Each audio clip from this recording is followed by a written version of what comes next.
Hey guys, Assalamualaikum warahmatullahi wabarakatuh. Faris TV. Untuk video kali ni aku nak share dengan korang macam mana cara kita nak isi income tax kita melalui e-filing, iaitu LHTN. Benda first yang korang kena buat adalah korang cari kat sini Easy Hasil. Okay, tekan kat Easy Hasil. Tapi sebelum tu korang kena pastikan yang korang ada EA form untuk kaki tangan swasta dan juga EC form untuk kaki tangan kerajaan. So, lepas korang dah dapatkan EA form ataupun EC form, korang pergi dekat link ni easy.hasil.gov.my. Lepas tu korang masukkan nombor IC korang. Masukkan password. Okay, lepas tu pergi dekat sini e-filing, pergi kat e-filing, EBE tahun taksiran 2021. Under individu pemostatin ni pilih EBE, tahun taksiran pilih 2021. Lepas tu dia akan keluar kita punya BE form. So kat sini dia akan keluar nama kita, nombor cukai pendapatan. So kita kena isi satu-satu. Kalau macam ni dah ada nombor kad penanggalan, nombor pasport ni tak payah tengok. Nombor pasport semasa korang boleh isi kalau korang ada. Tarikh lahir, warga negara, status berkahwin dan jenis taksiran. Kalau korang punya wife ataupun suami bekerja sendiri dan ada EA form sendiri, digalakkan untuk isi secara berasingan. Okey.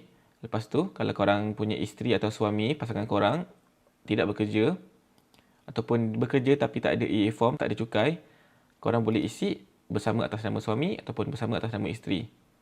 Okey.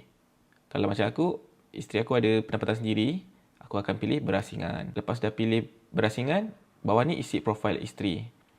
Pilih letakkan nama pasangan, nombor kad pengenalan dan tarikh lahir. Lepas tu tekan save dan tekan seterusnya.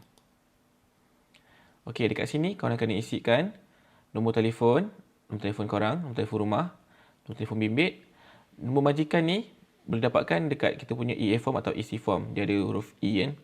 Boleh tengok dekat situ. Kalau nak isi nombor majikan ni, buang dia punya dash dekat belakang ni. Sebab ada nombor majikan yang ada dash kat belakang tu, jangan masukkan dash. Masukkan nombor sahaja. Lepas itu, cukai ditanggung oleh majikan? Tidak. Mempunyai akaun kewangan di institusi kewangan di luar negara? Kalau tak ada, tak ada. Kalau ada, pilih ya. Melaporkan pelupusan tersebut kepada LHDN? Tidak, tak payah pilih. Lepas tu kat sini, melupuskan aset di bawah akta cukai?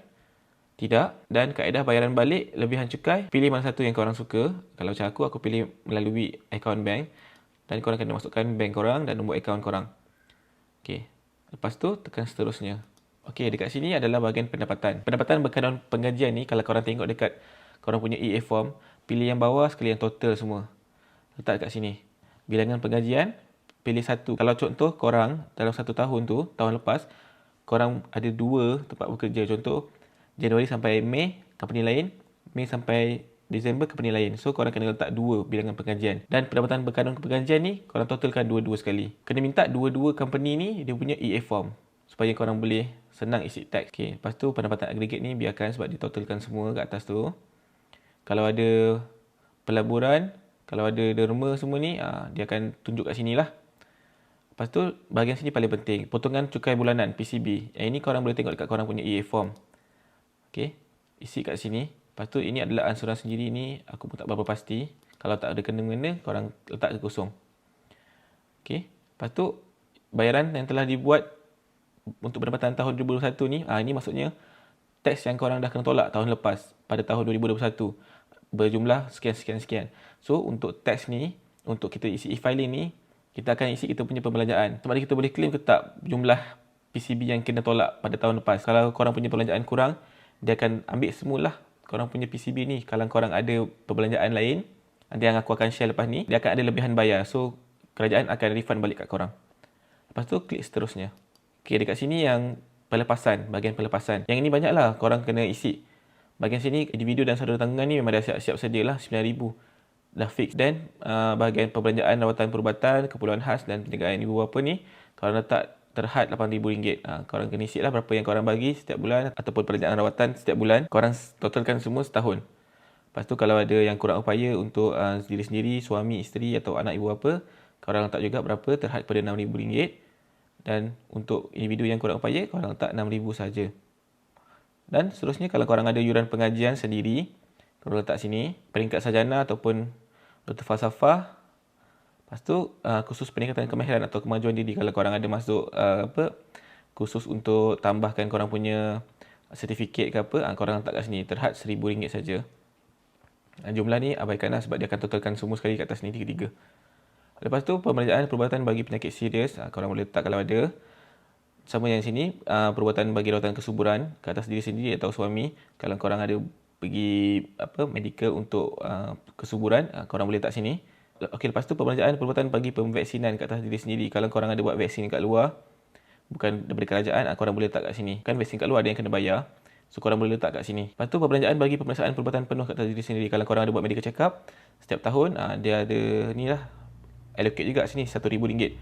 Dan juga sama pembelanjaan bagi ujian pengesahan COVID-19. Termasuk pembelian kit ujian sendiri. Maksudnya korang beli kit test, saliva semua tu kan. Ataupun buat swab test dekat klinik ataupun mana-mana tempat yang korang buat PCR ke RTK, korang boleh letak kat sini juga. Terhad kepada RM1,000. Okey, lepas tu kita move pada gaya hidup. Gaya hidup ni ada 3 pecahan. Yang first ni, korang boleh letaklah kalau korang beli handphone ataupun tablet, terhad RM2,500. Yang kedua, RM500 ni alatan sukan. Kalau sebelum ni untuk alatan sukan, dia dah masuk sekali kat dalam RM2,500. Kali ni dia bagi ekstra, lebihkan RM500. So, korang boleh letak allocate RM500 lah untuk alatan sukan saja. Dan seterusnya, gaya hidup juga RM2,500 ni adalah ekstra lah untuk korang letak kalau korang ada beli telefon pintar, tablet. Yang pasti bukan untuk tujuan perniagaan. Korang boleh letak RM2,500. Lepas tu, yuran penghantaran anak. Kalau korang ada hantar anak ke Taska, ke Tadika yang berdaftar, korang boleh letak sini terhad kepada RM3,000 saja. Kalau ada SSPN pun boleh letak terhad RM8,000. Dan juga bayaran alimoni kepada bekas isteri kalau ada, korang letak RM4,000. Dan suami isteri yang korang upaya, letak juga RM5,000 saja. Okey, bahagian anak-anak ni, kalau korang ada anak bilangan 1, korang letak 1. Bawah 18 tahun, korang letak 1. Kalau ada dah letak 2, kalau letak 2. Lepas tu kalau ada anak yang berumur 18 tahun ke atas, yang masih belajar, korang letak juga sini. Lepas tu anak korang upaya pun korang boleh letak kat sini juga. Ini pula adalah bahagian premium insurans nyawa. Kalau korang ada ambil insurans nyawa, korang letak kat sini terhad RM3,000. Dan jangan lupa korang select kat sini. Pilih korang punya option kategori penyawat awam berbencin ataupun selain daripada penyawat awam berbencin. Kalau macam aku ambil selain penyawat awam berbencin lah sebab aku kerja swasta. So aku ambil yang kategori kedua. Cara buat KWSP KWSP ni pun korang boleh tengok dekat korang punya EA form. Dia ada tulis kat situ. Tapi terhad pada RM4,000 sajalah. Sebab KWSP dia tolak banyak. Tapi korang boleh claim RM4,000 saja. Skim persaraan ni tak ada kena-mengena. Kalau ada, korang boleh letak terhad RM3,000. Insurans pendidikan, kalau korang ada insurans pendidikan dan perubatan, korang boleh letak juga sini. Terhad pada RM3,000 saja. Perkeso. Perkeso terhad RM250. Ini pun tulis kat dalam korang punya EA form. So, korang boleh cek dan letak kat sini saja. Lepas tu, perbelanjaan pelancongan domestik. Yang ini terhad RM1,000. Pada tahun 2021, kalau korang ada pergi melancong, korang boleh letak lah. Korang kena pastikan korang ada tiket-tiket tu, korang simpan siap-siap dan letak total semua kat dalam sini. Tapi terhad kepada RM1,000 saja. Resit tu korang simpan, korang scan dan simpan dalam soft copy. Lebih mudah lah. Kalau korang simpan resit tu dekat luar, nanti dia akan hilang ink dia, susah. Better korang simpan, ambil gambar, scan. Okay, lepas tu kita pergi kepada rebate atau tolakan cukai. Kalau korang ada pergi umrah, korang tekan kat sini. Sila pilih. Zakat fitrah, boleh letak. Kalau korang nak tahu zakat fitrah ni, zakat dan fitrah, dia bukan saja zakat fitrah yang korang bayar setiap tahun raya tu.